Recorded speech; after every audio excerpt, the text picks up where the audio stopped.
It helps if I unmute everybody. Yep. There we go. Hold on.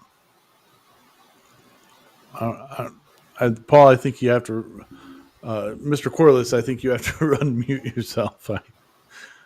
I have messed it all up again. All right. You probably didn't want to hear what I have to say anyway. Oh, what a mess. It's all good there. Welcome everybody. It is Making It Up as we go. I am your host, Ryan. I am joined by the Paul Squared, Mr. Corliss and Mr. Hammerquist. Fellas, how you doing? Good. Good. Yeah, good. What have we been doing? Anything fun and exciting? Nope. All right. I relinquish the rest of my time to the guys. And we'll see everybody next week. Thanks for joining. Well, actually, I went to DudV2 meetup over in Richardson. They have filament. Oh, nice. And got to meet a lot of cool people. I got some AMS safe TPU. Ooh. We'll try it. I've heard mixed results, but yeah. Also got the bouncy TPU, so it's supposed to bounce as well. But again, mixed results. We'll see how that goes. But it was really cool, and met a lot of cool people. That's good. And they had a good showing? Yeah, they had a good show. There was probably 50, 60 people there. A lot more than I was expecting. That's awesome. So got to meet a lot of people I met on TikTok as well. So what makes it AMS safe? AMS safe. Is it like a harder TPU, I'm assuming? Yes. So what is the normal stuff, like 70 or 80? You know, because they have like a number after. It's like TPU and a number, and it's lower, so that's supposed to be more bendy. Whereas this TPU is like 90 or 95. I can't remember off the top of my head. Gotcha. Numbers escape me. It's been a long week. I'm on plate 3 of my 3-foot Enterprise. Wow. So this is just one section of the top hull. Holy cow. That is going to be huge. Yeah, 3 feet, and look at that. Wow, that just popped straight off. Yeah. So, man. And then here's another little preview of my Gten CNC challenge. There you go. That's what you get. Oh. And that. There you go. Oh, nice. Man, I'm impressed. Very good. Very, very good. It'll be fun to see what you come up with, sir. And well, speaking of the 2024 Gten Christmas Challenge, we do have some awesome stuff happening with that. Here, let me bring this up here, and we'll talk about the. Oh, did I pick the wrong one? Hold on a second here. There it is. Okay, I did. I had the wrong one set up there. We have some awesome sponsors this year, so let me bring that up here, and we'll talk about them a little bit.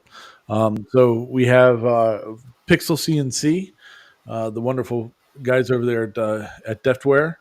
They're giving us one of the licenses for their CAD software, which is expanding way beyond even when we had them on the show last year. So it's getting really cool. They have a bunch of videos and stuff that are going to be coming out shortly. More walkthroughs and tutorials on using the new software. We got our buddy Cody over there at Cadence Manufacturing and Design. He's been gracious enough to grant us some Jenny bits to give away. Our buddies over there at Rapid Change ATC is giving us one of their magazines, the Rapid Change magazine, for as a prize for somebody. Wham Bam has given us a bunch of gift cards for anything on their site. And Nemo Labs has joined in with us. As we were talking about last week, they have a whole bunch of stuff going on there between money off of machines and off of the anything off of their site. They're also going to be giving us some um, uh, dust shoes and clamps and stuff like that. I'm looking here. There is something that where is it at here? Oh, come on, you. Um, hold on, give me just a second here. There we go. Okay, so Wham Bam, they sent me this information to share with everybody. She says we have a big Black Friday sale, of course, but they're also doing weekly sales for the next month that are better than Black Friday. I think your audience will be really interested in one that's going on now. Starting, they're going to be offering a bundle with the laser safe hotbox window, cloud, and hotbox enclosures, mainly made for FDM printing, but can be used as for desktop lasers too. When they're purchased together, you get 35% off with the code HBS. I'm sorry, HB Safety 35 at checkout. So we'll put that into the in the comments there, so that if you want to use that as a code there, you can. Again, that's HB Safety 35 at checkout, and that's really super sweet of them to have that out there. We gave a couple of the clouds out last year as prizes, and they're pretty cool. It's like a fire extinguisher that reacts to flame, so it'll protect your laser or your 3D printer or whatever if it gets zapped. So very, very cool. We only have 19 days left until the start of the Gatton Christmas Challenge. So if you have not started something, you should start it now because it's going to get here really, really quick. It's on its way, and then it'll be here. It'll be gone before you know it. There's Mr. Sean. How you doing, sir? Hey, He's here. But yeah, so it's Gatton Christmas Challenge. So if you need if you want to see the official rules and all that stuff, go to rballarddesigns.com. There's a page there that will run you through how to submit your videos and stuff like that. Um, there's two different versions of it this year. There's hey, we're doing a cool project, a bigger project or what have you. And then if you want to just participate and not have to do anything of super grand stature, because I know like everybody else, time gets short really fast, and so making an ornament, make yourself a custom ornament and submit that. And so we're going to have a group of ornaments, and we're going to try to give away a thing or two for the ornament folks too. So very cool. Hope everybody joins in the fun and participate. Let's make it the best year yet. So appreciate that. Mr. Sean, we hadn't gotten to check up with you yet. What'd you get done this week? Anything fun and exciting? Yes, actually, a few things. You'll have to excuse me. Things are crashing on me. Oh no. It's all good. It's all good. No, we've had a train show and stuff this weekend, and I'm winding down from all of that. Tomorrow, Nice. I was going to say, come on out if you're in Des Moines in the Iowa area. As you can see, I haven't had time to really clean up. Things are going wild, but it's done. Firing it up. Other than that, no, I'm just talking about my 3D printers on last week's show and the new module, the double drop module. It's been Cool. fun. It's been a good week. Very good. Sorry I'm late, guys. Oh no, you're fine. You're fine. We were just talking about the Gatton Christmas Challenge, so. Awesome. Well, for me this week has been insanely too, because I mean everything's been kind of all sorts of sideways. as everybody knows, I do Christmas lighting. So this time of year for me is especially hectic as we're trying to get as many of our folks in before Thanksgiving as possible. Well, like in the last week or two, I've had a lot of truck problems, and my truck not wanting to pull the trailer with the lift on it and stuff like that. It's been really not good. And so today, it finally everything it came to a head, and I had to go out and get a new truck today. And holy crap, are they ridiculously expensive? It's buying a new truck is not a fun process. Lots of really cool tech, even in a work truck. The standard stuff that they put in them now is pretty crazy. Even compared to my 2016 truck that I just lost. But yeah, it's nuts. Like it's a work truck and it's got like auto dimming headlights. we, we were driving home in the dark, and all of a sudden the headlight, the bright lights go on. I'm like, I didn't touch anything, and then I see another car coming in. They dim down, and I'm like, whoa, that's cool. My wife's like, you're not doing anything. I'm like, no, it's doing it itself. No, they have some neat tech in them now, but Okay, so what'd you get? oh, that when I bought my last truck, I think I've had that one since 2018. I bought it secondhand, and it had 57,000 miles on it at the time, and we were fortunate enough to be able to just pay for it outright. So I haven't had a car payment in a long time, and the car payment on this damn truck is about giving me a heart attack.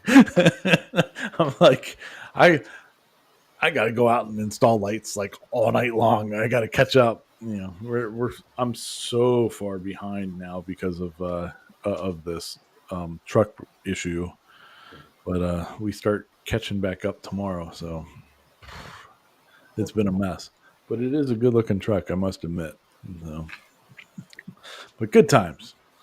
Well, let's get moving on this week and talk about some videos and all that good stuff, and keep it rolling.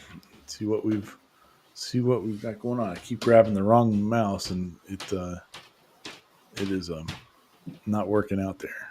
So, hello to everybody that's out in the chat. Good deal. I appreciate everybody showing up. We're gonna go, I guess. Let's see if we can make this. Nope. Let's go here. Sean, you don't have anything, or do you? Because you're. He does. There we go. Okay. Cool. Let me scooch it over real quick here. I got a new camera, so you'll have to excuse my. the size of it. Look at this. Well, Paul, you're off the hook. Thank you, sir. Cool. Now I get to relax. Yeah. Yeah. So, all right. Well, the first video that we'll talk about this week is MM's Prop Shop. We've talked about her a couple times because of her awesome painting skills. Her ability to weather and do stuff is pretty awesome. Oh, she's the one that did the droid. Yeah. She does a lot of the different droids and stuff like that. But this week's video that she put out was in reference to multicolor printing, because it's becoming more and more popular for everybody to do, especially with these with the bamboo printers, or some of the other ones. The Creality K2 now has the multicolor printing. There's an Anycubic one that has multicolor. The Prusa has a multicolor one. So she was going through a good reference video for multicolor printing, what it is, how it works, and all that good stuff. And I thought it was a really well done video. Yeah, when she made that little blue droid, that was pretty cool. That was like called. She just printed it all out in different colors and didn't paint anything. It was pretty sweet. But but yeah, she walks you through, like in Bamboo Studio, how to change the colors that are showing up there and stuff like that, and even bringing in an STL file and how to color it and stuff like that. So it works out pretty well. I have kind of a stupid question to ask about multicolor printing. Please. How does multicolor printing using a bamboo compare to using HueForge? Are they Different completely process. whole different process? Huh? Yeah, different process. So the HueForge, for anybody out there that doesn't know, HueForge is it's kind of like a color painting program for 3D printing. So the way that HueForge works is that it will stack the colors. So typically you're going to start with black, and then whatever other colors that you're blending to on top of that.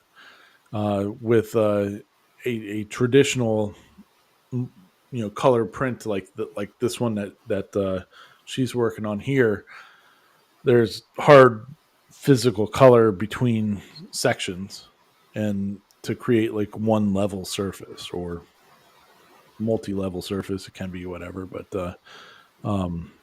they're not. A HueForge isn't completely flat when you look at it. Like if you tilt it up, well here I'll let's go here. See if we can. Oh, let's see here. I don't know how to make this work. There it goes. Okay, so my mouse pad is a picture of Vanna White. That's HueForged. I use the backside because the backside's flat. So, but if you were to look at this at an angle, you can kind of see that there's a thickness there to the white layers here. So this is only actually two colors. This is only black and white. And the different shading is because of the thickness of the layer that's put down. They're put down at like 0.08 instead of 0.2. So it's a real thin layer, and by building up those real thin layers, you get the different gradients in that. So that was a pretty cool old school picture of her in Mint 400 gear and all that good stuff. So, but yeah, it's my mouse pad. Works out pretty well. But yeah, so anyway, so that's the difference between like a HueForge and a regular multicolored print. Okay. Here, we'll jump back here for real quick one more time. So this is a typical multicolor print where it's flat. There's a thickness to it, but there's different colors per layer. Where in HueForge you have different layers and there's different colors per layer, not multiple colors per layer like that. Coaster, by the way. Huh? I love that coaster. Thank you. I appreciate it. I'd like to say I only have one to give, but I have like 2 or 3 of them sitting here on the desk. So, but yeah. So anyway, Okay. So does that answer your question there, Paul? It does. Thank you. Helps out a little bit. Well, yep, it does. Good deal. Let's see here. All right. Well, we'll move on then. So she did a really cool job on this to make some show some good art and how to do it. So very, very well. It answers a lot of good questions that people have. We'll move on then to Uncle Jesse. Uncle Jesse is going to take on Buffalo Wild Wings. I've been craving Buffalo Wild Wings ever since this video came out. But and I on my way home tonight from picking up this pickup truck, my wife was like, "Do we want to stop and get something to eat?" And I was like, "Yeah, let's go to Buffalo Wild Wings." And then she changed it to somewhere else. I was like, "Oh, I still want Buffalo Wild Wings." So, but Jesse, did. This is a pretty cool video because he orders some buffalo wings and then scans them using a 3D scanner and to print out a buffalo wing. And I think he's from like New York and stuff like that. So I'm assuming he's a Buffalo fan. So he actually makes like the Buffalo Bills logo into the buffalo wing that he printed. It was pretty funny. But then he paints them, and the damn things look like real. It's ridiculous how real these things look when he was done painting them. Yeah, right there they don't look. I mean, they look raw at that point. But then he cooks them, and some of them he actually colored with hot sauce. It was pretty funny that he actually did it with some Frank's Red Hot. But those are not real; those are plastic. It's like, man, they look real. It was pretty awesome. So, I mean, it would fool me if they were sitting on a table. I'd try to eat them.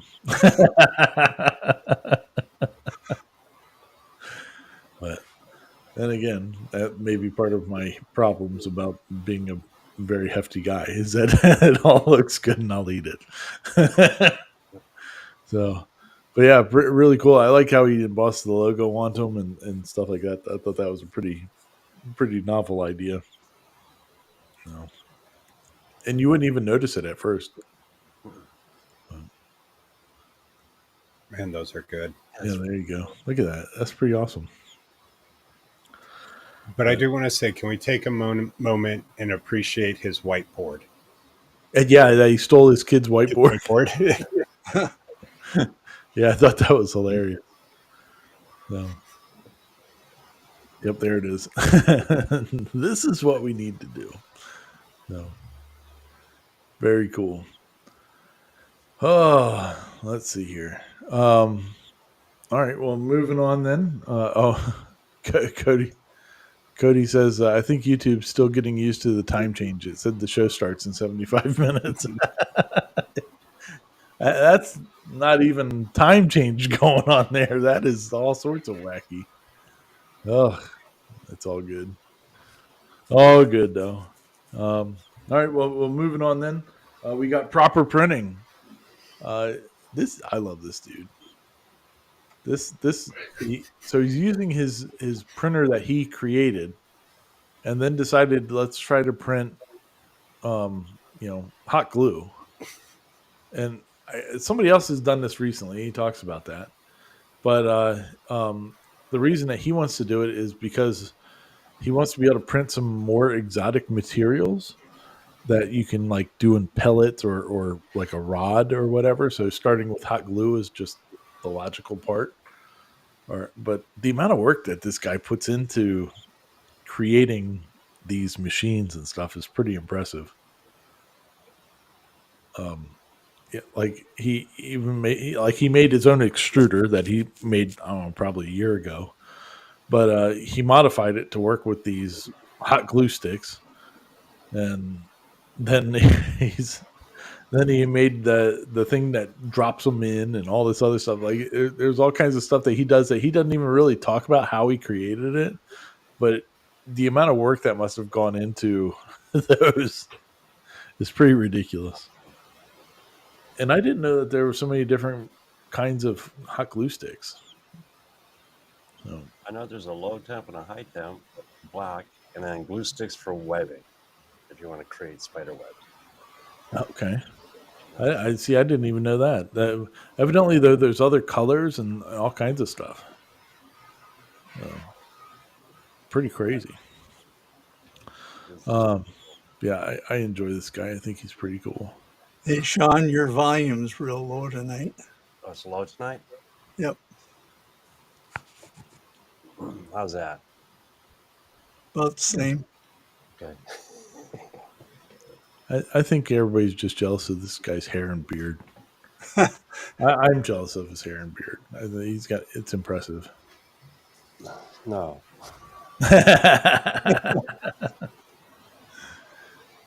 Funny. I'm going to chalk it up to he's younger than us. Yeah. Yep. No. Pretty awesome though. Yeah. Good deal. All right, we'll move on then to our buddy Sam Kraft. Well, he's not really our buddy. I've never talked to him, but he seems like a likable fellow. Sam has had some problems recently. Sam, I guess, like a week or so ago, he did a video on a desktop water jet machine, and then he left it. I guess the manufacturer says don't like leave the water connected to it or something when it's not in use, and evidently he did, and it kind of flooded his shop. Oh, And like it looks like it ruined a lot of floor. He's got a lot of he's got plywood floors or whatever, but it was warped all the crap, and I felt you kind of feel bad for him. oh. But yeah, look at this. Oh, it's a mess, just everywhere. And then here in a second, he'll show how the floor is like. Look at it all rippled up and stuff. Oh man, Not fun. yeah. So, but anyway, it's gotten really damp inside of his shop. And, look at the edge. Yeah, it's complete. I don't know if he used. Maybe it's like a Luan or something that's on top of the subfloor. I don't know, but I wouldn't think that regular like 3/4 inch plywood would have done that, separated like that. But maybe it would have. Yeah, he goes through like trying to get control over his the humidity that's in his shop. There's a lot of I guess the humidity was like up to like 70% or something like that. It was brutal, but it's affecting prints, and everything else. So he's doing everything he can to get a hold on it. Yeah, the max was 69%, and that was when he went and bought one of the meters for it. So it was definitely higher than that before then. But put dehumidifier in there. He tried the Deskin packets, but the Deskin packets that when he was testing those out, it really doesn't seem to have done much of anything. But I guess it's slowly coming down. But he has, I don't know, somewhere close to 30 printers now, I guess, and you'd think that all of them running a little bit of the heat coming off the heat beds and all that would help dry out the air too, but I guess not. Put more humidity into the air as it evaporates. Didn't he just add another mini split? Yeah, but he had that running on or as a dehumidifier, and then he bought another dehumidifier inside the shop, and he's been trying to keep the windows open and all kinds of stuff. He's doing everything he can trying to get it to work out for him, but he's fighting the fight right now. Crazy on that one. Let's see here. But yeah, he even tries like a new roll, and the thing I thought was interesting was that he did do he uses bamboo filament, and he pulled out a brand new fresh roll and threw it into a bin with his little tester or whatever, and it was still over 40% humidity inside that filament. And I was thinking to myself, well, everybody's like, wow, it's still high because you should be under 30. They want you to be 35% or lower to be printing the PLA or whatever. I guess that's like the rule of thumb. I don't know. I've never tested it down here. But it was 41%, I think, in that brand new spool. And after I was thinking about it, it really didn't surprise me that it was higher like that, because the bamboo PET G high flow stuff that they just came out with, they say right away, hey, you need to dry this before you print with it. And it's like, oh yeah, I mean, they obviously know that they have a humidity issue of some sort wherever they're making that product at. So I thought that was pretty interesting, but it didn't, like I said, it didn't really surprise me at all that there would be an issue. I think it's 40 is like average. Yeah. Is what they say. And mine's at 45%. Okay. Mine's up there. Mine's over. There you go. Well, I guess as long as it's printing okay, Yeah. who cares? I don't know. His at 70. Oh, Stephen Yeah. Barry says that he hears living in Arizona takes the humidity out of the air as well. Yep. We'd have to Isn't talk more to Mr. Elkins about that. Isn't Arizona where you add humidity to make it cooler? Yeah. Swamp coolers. Yep. Yeah, oh yeah. Yeah, the good old swamp cooler. So, yeah, Print farm. he's fighting the good fight right now, though. I mean, I would if that was only like Luan or something like that plywood there that is soaking wet, I would have just ripped it right out and gotten it out of the shop because it will take forever to get that stuff to dry, especially when it's warped like it is. It's worthless at that point anyway. But pretty crazy. Pretty crazy. Good thing that is PLA and not TPU. Oh yeah, TPU it'd be 10 times worse. Pretty wild. All right, well, moving on then. Morley Kurt, he did a video a couple months ago on a chair that he had made, and he copied a chair, that one right there. It looks like a top. Yeah, I was gonna say. I wanted. I was watching this, but I was hoping he would go in a different direction with this video, but he kind of took some. I don't know if it was intended shots at Slant 3D, but I definitely feel like it was a shot at them. Because he talks about the. He's like, in this one, there's no print farm. Like, he was making it a point to say that there wasn't a print farm involved, and he brought up making the old chair a couple times about how stuff wasn't right or fitting right or something like that. And so I don't know if he was intending to take shots at Slant 3D, but it kind of felt like it. But anyway, he made another chair, some other fancy chair. I guess it costs a lot of money, like $1,200 for a chair. That's a lot for a chair. He still spent like what, $350 or $400 on this one. What, from all the filament that he used and stuff. But I guess it turned out pretty good. Pretty close to what the original one really is too. Did he use Lubon to slice it? I don't think he said. I would assume so. But he didn't say how he sliced it up into pieces. So I did get the free version of it. Oh, did trial you? version. Oh, cool. It's interesting. Yeah. It doesn't have as much control as I like, but it's still it beats every other slicer, for when you're doing something really big. Oh, cool. So it automates a lot of it. Yeah, I've been wanting to check it out, but I just haven't had a chance to it yet. But well, it does. It has a lot of other cool features. Like, I just have used it to break up, like he did this chair. Yeah. And there's two ways you can do grid, or you can kind of just do auto. But you can also do lithophanes. You can turn it into. They have like some weird deal called piping, where it turns it into just kind of pipes. Like, I still have to look at it, but then it also does like my Enterprise, where it's all layered. Yeah.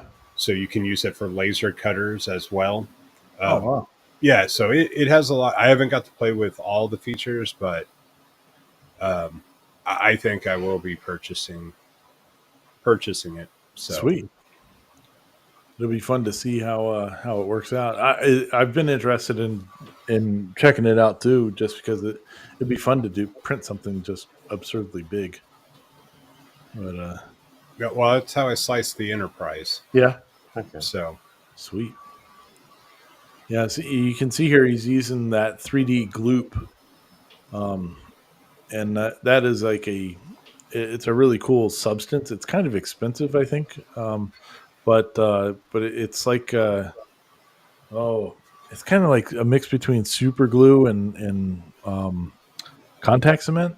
I guess is the closest comparison. Like if you were to mix those two together, but it actually makes a chemical bond between the pieces of PLA or whatever you're sticking together. So more like acetone with ABS plastic. yes, Yeah, yep. yeah.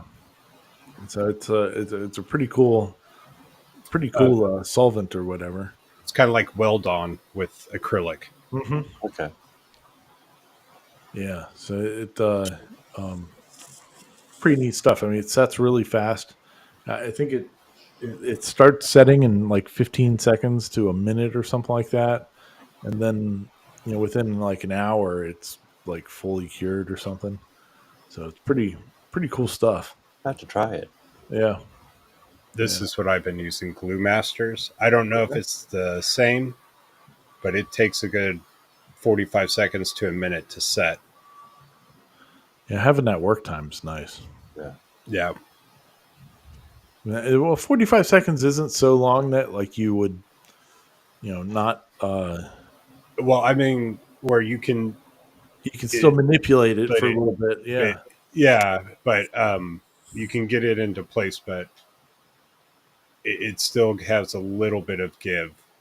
But after that, Now, yeah. can you use a kicker with it? I don't know. I haven't even looked or tried. Be interesting. It was inexpensive. So I was like, let's try it out. There you go. Not losing anything for trying. Mm-mm. Okay, when I see this chair, I like to set him in it, tie a rope around it, and then just give him a yank. Let him go. Right. Giant yo-yo. Yeah. Yeah, that'd be fun. The I in the video he talks about like a bunch of people on his Patreon or maybe it was Instagram or something. They were like, you need to leave it in the colors. Don't paint it one color. But it didn't look like it went together so great. So he still had gaps and all kinds of crap. So I don't know if he was trying to print it too fast or if it was just nature of the beast. But it would have been cool to have left it all patchworky looking. That is neat. Yeah. But I think cool. Soul helped him on this one too. yeah, because he did use the SV08 that they sent him to put it together, and I think a lot of the filament was from them. So, Hey, I'll build a really giant chair if you send me a 3D printer and lots of filament. yeah, I think we'll do that too. Yeah, look at the gaps. I mean, there's some big ones. Yeah, I don't know if you could have gotten around that, but it would have been kind of fun to have left it one, raw. But, Yeah. Just show it as a 3D print. yeah, it turned out pretty cool though. After he's all done painting it up and stuff, it's a pretty neat looking chair. Good times.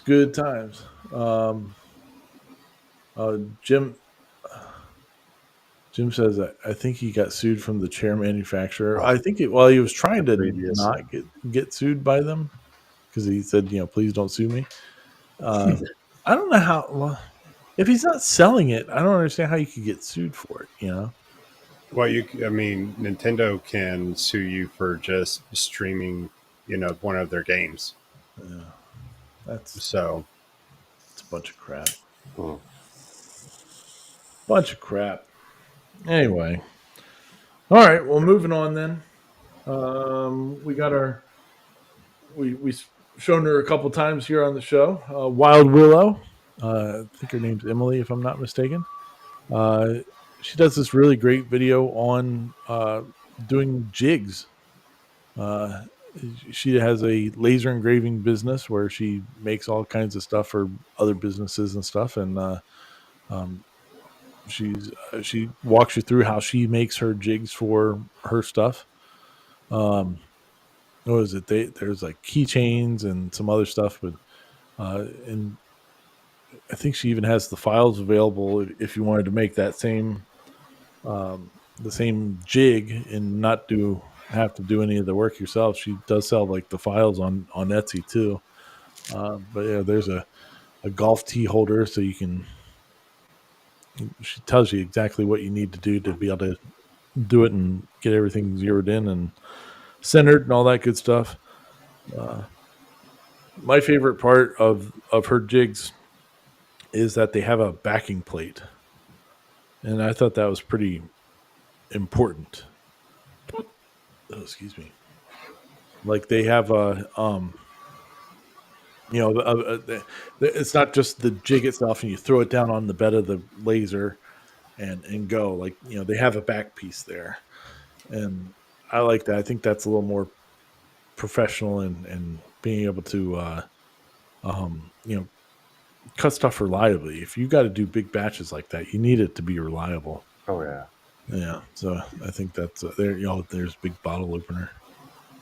Yeah, because think of those, how those are not very thick spacing in between each one of those. So Yeah. if you don't have that backer, it's gonna bend. Yeah. Mhm. Well, and just being able to help take out the any errors of flatness on the bed of the laser too. Yeah. You know, you'll be much more consistent, and you can swap them out a lot faster. I think if you had like a common setup that you're using your jigs for or what have you.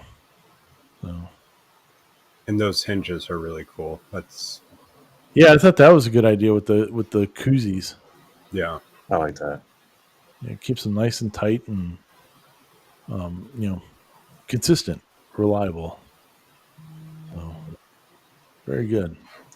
Now, real quick, I think his Sam Craft's business is mostly jigs. Yeah, he does jigs for small lasers, like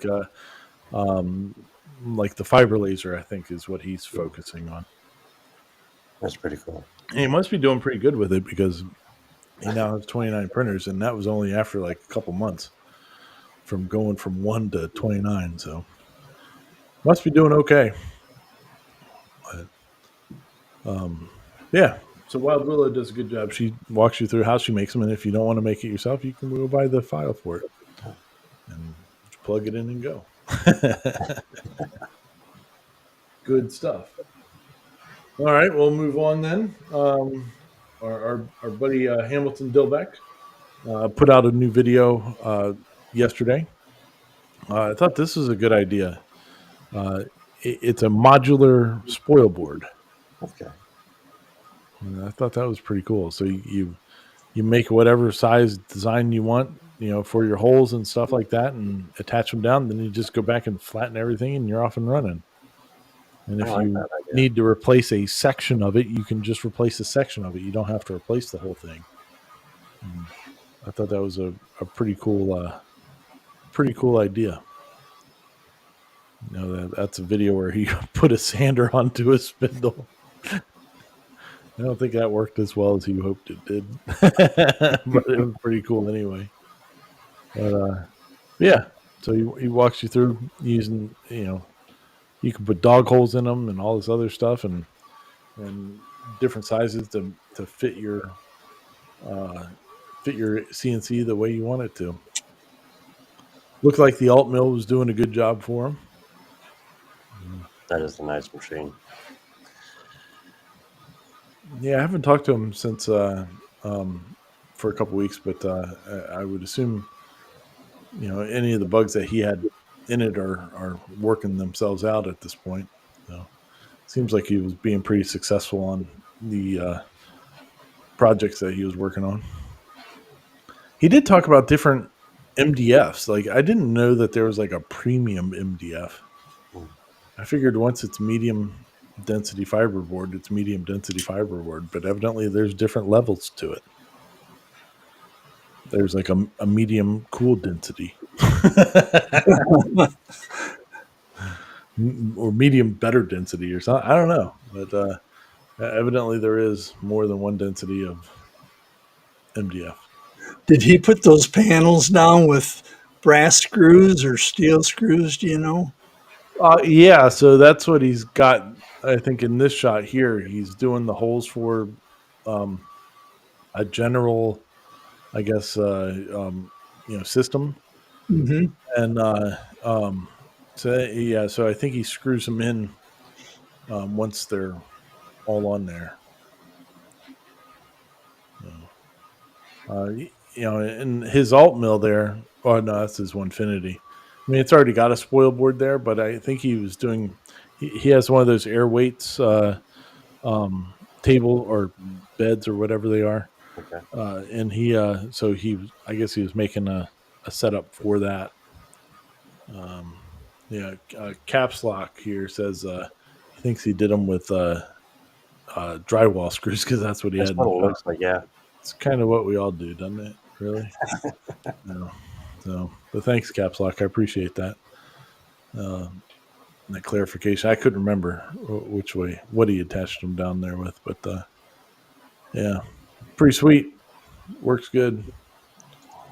I like that idea though of it being modular and you just kind of put it however you need it to. So. Sweet stuff. Nice thing is, like, if you're like me and destroy part of your bed, you can just fix that one little part. Yeah, you don't really have to go hog wild and do the whole thing. You just and it's all since it's all pretty standardized, it's pretty simple to just cut out another one and throw it in there. Pretty sweet. Good deal. All right, well, moving on then. We'll go to our buddy Steve over there, Venatari. I watched this one a little while ago. He was making a good project for inspiration for the Gatton Christmas Challenge. I mean, he didn't say that specifically. That's why he was making it, but it is good inspiration for the Gatton Christmas Challenge, people. So you should definitely go watch Steve's video. But he laser cut a Christmas tree and had battery powered fairy lights in it for the bulbs and lights and stuff like that on the tree itself. I thought it was pretty cool. It was a good project. I like it. Cody says that he made the sanding disc for Hamilton. Good deal. That's like a dye that he used on him on the green. Trying some different wood dye out. Had varying results. But it's a cool little tree. That'd be a good little gift for somebody, or to throw it up throw it on your desk at work or something like that. It's got some good possibilities for. I like where he hides the battery box. Yeah, it's real nice, simple project. Oh, is he using Indian ink? It looks like watered down. Yeah, it's some sort of Trans tint. yeah. It's I think he says it's a wood dye. Okay. He tried some of it before he cut it, and then he did one after he cut it and stuff like that. And That turned out cool. yeah, cool projects. So keep at it, sir. We appreciate it. And then there's one more to talk about for this week, and that is Hacksman. I've started watching a few of his videos recently. I got interested in one because he made a fence out of metal, like the metal sheets that you put up on on the roof or whatever. He did that as a privacy fence. I actually thought that was a really cool idea. I don't know if it would be more economical to do it that way, but that's what he did. But anyway, so in this week's video, he does a secret door, and into a um, into a room in his house. So it actually looks like just a little library bookcase built into the wall, and the way that he made it and put it up in there, it actually lifts and you can go inside. So if you have something that you need to put in a secret room, children or pew pews or something like that, you can hide them pretty easy. Didn't he blow a shock through someplace on this one? Yeah. The first shocks that he tried were way too strong, and it like snapped it snapped the mount or something like that. He probably could have used one of them, and it would have been fine on that one. But he went to like a lower powered one and worked pretty good. I thought it was pretty neat though, like it lifting out from the wall instead of opening. Like a swing that it swung up was pretty cool. Yeah, I've never seen anyone use one or open this way. Yeah, except for stairs. I've seen the stairs done. Yeah, well, he decided to do it this way because of the if it was swung open, he had carpet underneath of there. So if it swung open, you'd be able to see where it was opening at on the carpet, which kind of defeats the purpose of a secret room. And but by opening vertically like it does, it kept the books where they were at. They wouldn't come off the shelf and stuff, and you wouldn't. It was still hidden, so it was pretty cool. I don't know how practical it'd be overall in life, like having a secret door room thing like that, but it'd be kind of cool to have. Definitely. Yeah. Depends how many secrets you want to keep. Yeah. I think you should have put some skeletons in that closet. That would have been pretty funny. I need to keep these guys all hidden in here. That would have been pretty funny.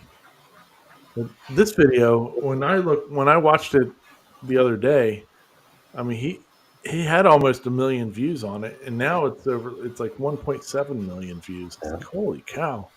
Good for him. No. Pretty cool project though. I guess originally he was a cabinet maker, and then he quit his business and decided to go YouTube, and so he's hit a groove with some people, and he's being rather successful with it. So good for him. Yeah, I think this is where that one breaks. He's like struggling to push it down, and then it breaks pretty shortly. Oh, there it goes. There it goes. Ripped right out of the back. Those shocks were too much oomph. No, pretty cool though. That's cool. Fun project. Oh, all right. Well, that was it for stuff for this week. How'd everybody like it? Everybody had fun with that? Yeah. That's good. I'm happy. Gave everybody some thoughts and ideas to go look at.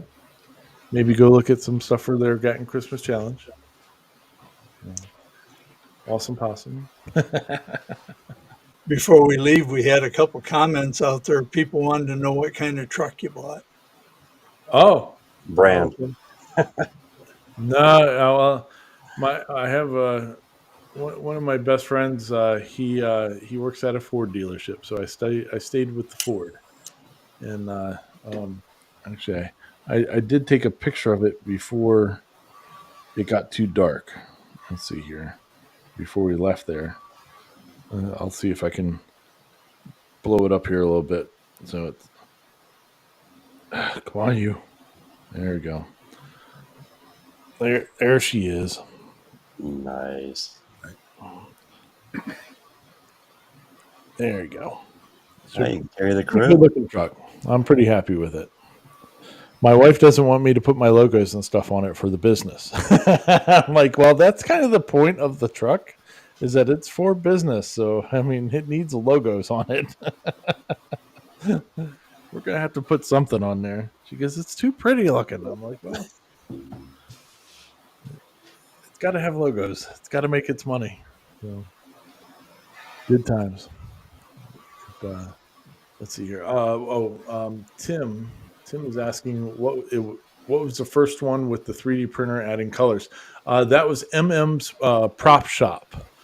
If you go to the description of the video, it'll be the first video listed under there under this week's reference videos and stuff. So you can just click on it there and it'll get you there, or copy and paste the link there. It's just a link to the video. It's not like it's an affiliate link or anything because, well, it's a YouTube video, so there's none of that.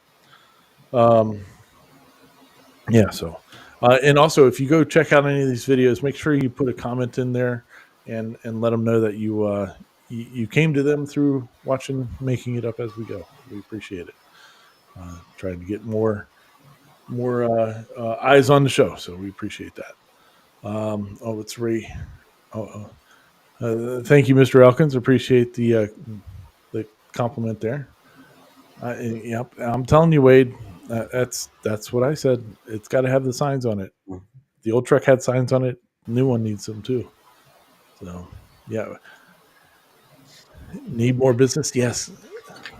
The truck. If anybody has not bought a truck in the last, I'd say, couple of years, yeah, you need lots of business because that's a work truck. It's a Ford XL. I've never paid so much for my house that I had before I met my wife. My mortgage was cheaper than this payment is.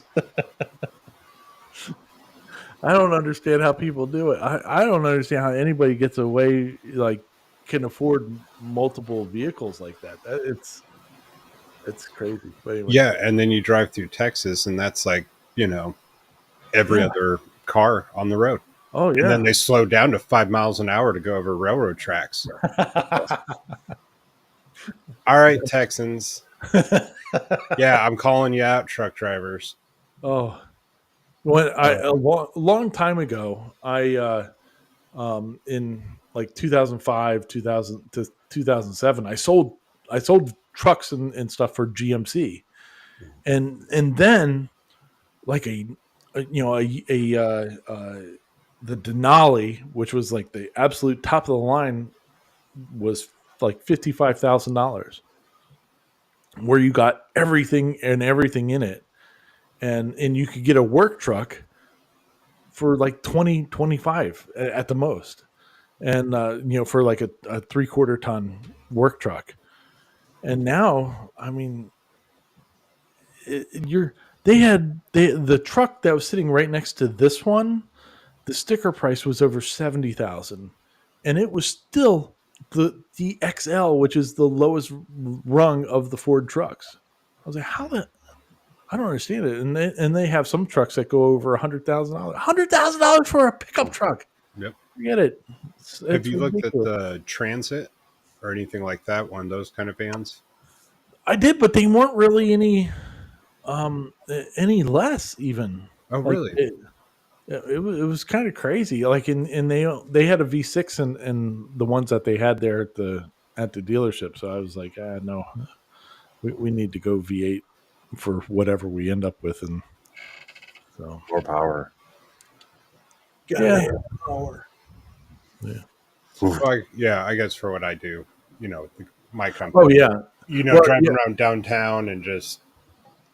Oh, having a van was a definite thought, but the I like the Vanna White mouse pad.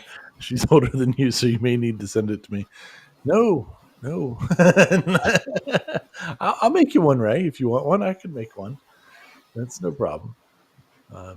But this mouse pad is serving me well, so we're going to keep it. So, yeah, pretty funny. Yeah. Yeah, John says I built my house for less than my 2024 RAM cost. Yeah, I don't have any doubt in my mind that that's true. Yeah, and bought a 2019 F-150 with 20K on it. Still paid 40 for it. Yeah, it's stupid how much they cost these days.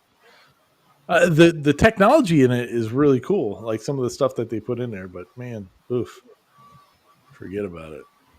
Yeah. John says is listed for $84,000 per truck.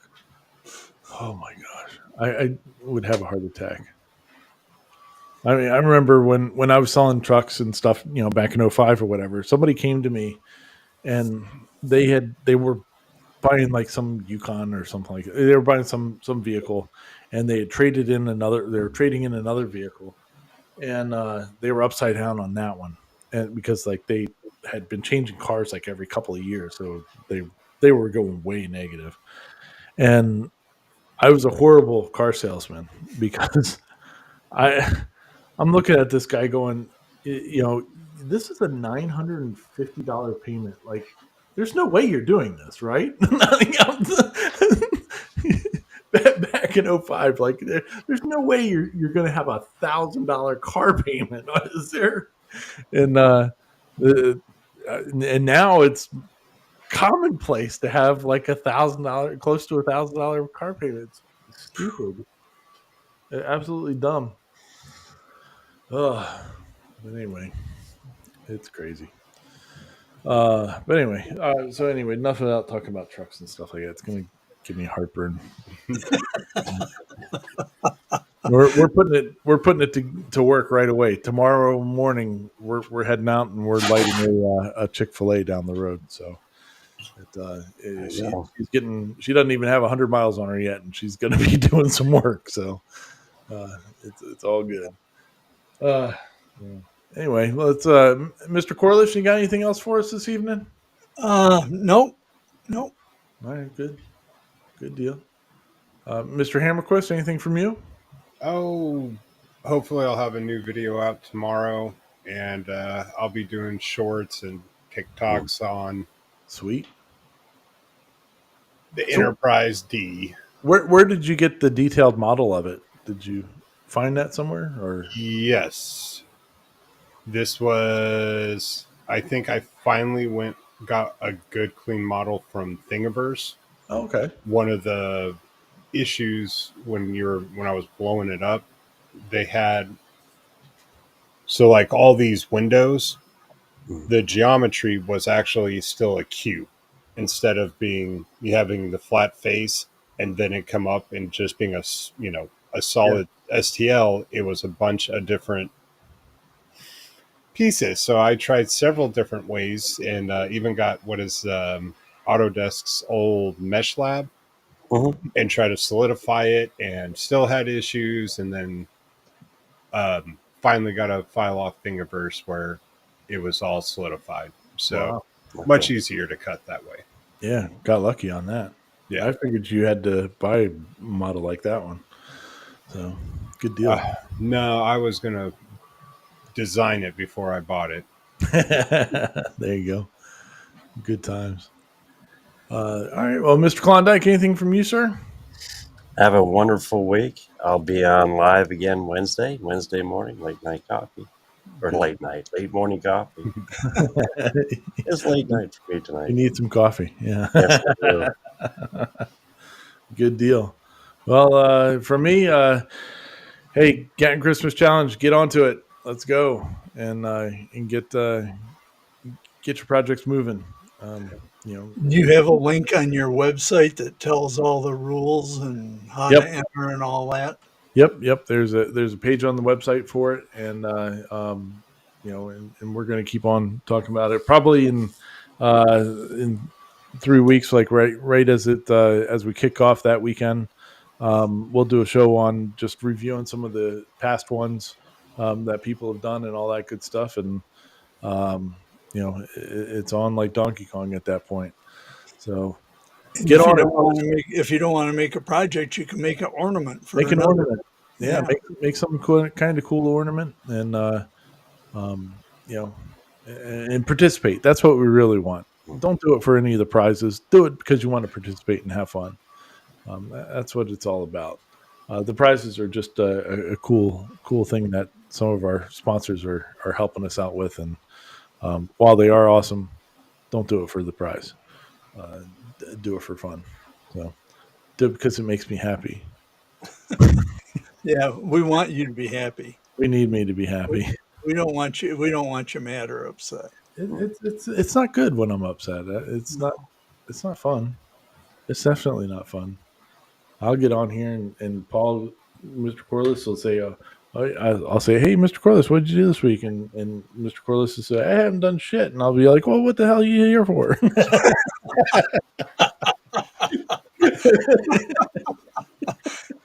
And I say, how'd your week go? And he just says, oh, fantastic. Thanks for asking. It's good times. All right, folks. Well, I hope everybody has a great week, and we'll see you next Saturday night. If you aren't doing anything tomorrow evening, Ventari, or I don't know why I always put an extra I in there, Steve. I'm sorry, buddy. Ventari and the Clack Shack do their live at from 7 to 9 Central on Sunday night. So. If you're not watching football, or even if you are watching football, put it on mute and watch Steve and Dave. So we'll see you guys later, and have a good weekend. Peace out, sauerkraut. It might go. Here we go.